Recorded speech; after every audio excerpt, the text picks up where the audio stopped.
Hey, what's up? My name is Emmett, and I'm the vocalist for I See the End. Just making a little introduction video, letting you guys know what's going on, what's coming up next, and a little bit about me. And then at the end of this video, we'll have a teaser for our next song, Tempest.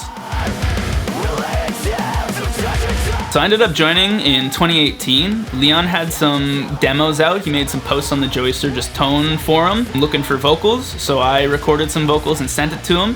We ended up going back and forth and making more songs and working on more stuff.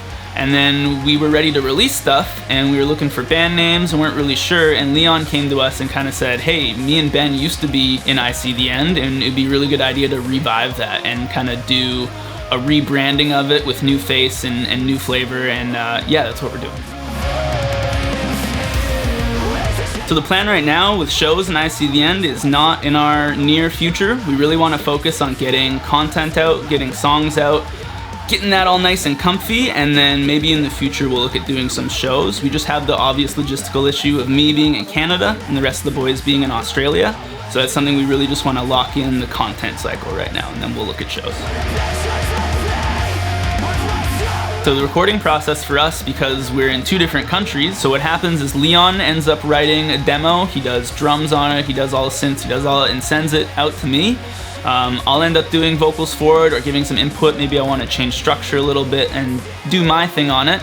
And then the final step is that it goes to Ben, drums, who does drums after the vocals and really makes sure that everything is all cohesive, and will maybe have any final words on how the song should go overall or structurally.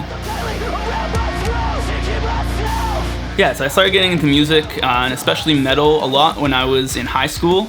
I lost my father at a young age at 4 years old, so it's something that I always kind of dealt with grief and anger as I grew up and didn't have anywhere positive to put it till I found metal, and really started getting into that and wanted to be a vocalist and wanted to do this thing that everybody else was doing where they're putting their anger into something that wasn't so self-destructive. Big vocal inspiration for me is Mike Hranica from The Devil Wears Prada. It was one of the first metalcore bands that I heard that really got me into it and I sank my teeth into, and really separated metal that I was listening to at the time with maybe aggressive singing or minimal screaming into something that had breakdowns with highs and lows and big vocals. And that was just always a huge one for me, and I'll always take that with me.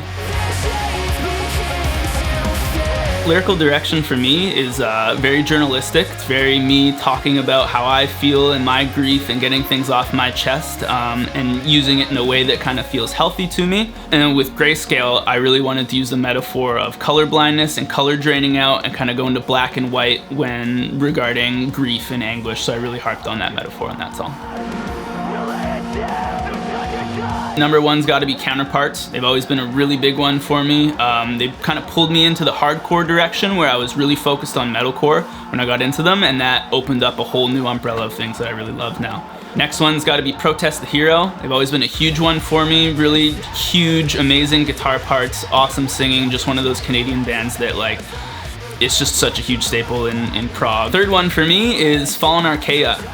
Now Spirit Box, Mike Stringer ended up going into Spirit Box and creating that, and that's fucking awesome. But Fallen Archaea or a Magenta album will always be huge for me. They were originally from Victoria, and they ended up coming to my small town Chilliwack and playing when I was in high school, and that was a huge deal for me. And Fallen Archaea, Mike Stringer, and Spirit Box will always just be a huge part of what I love.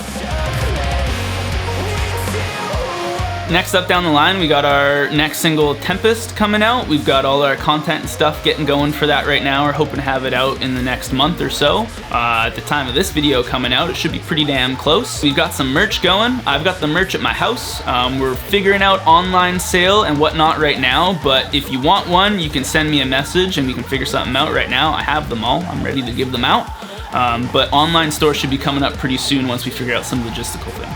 So going forward after Tempest, we've got a 3-song EP called Fragile. We worked on a whole lot of stuff over the time since I've joined the band. It's been 5 years now of us just kind of going back and forth online and figuring stuff out. And now we're at a spot where we really feel like the 3 songs represent us very well and we're proud of them. And we're just really happy to get those out pretty quick. Thanks for checking it out. Just wanted to give you guys a little info, answer some questions that we've gotten on the band page, and just talk to you guys about what's coming up. Right here we'll have a little teaser of Tempest. I hope you guys like it.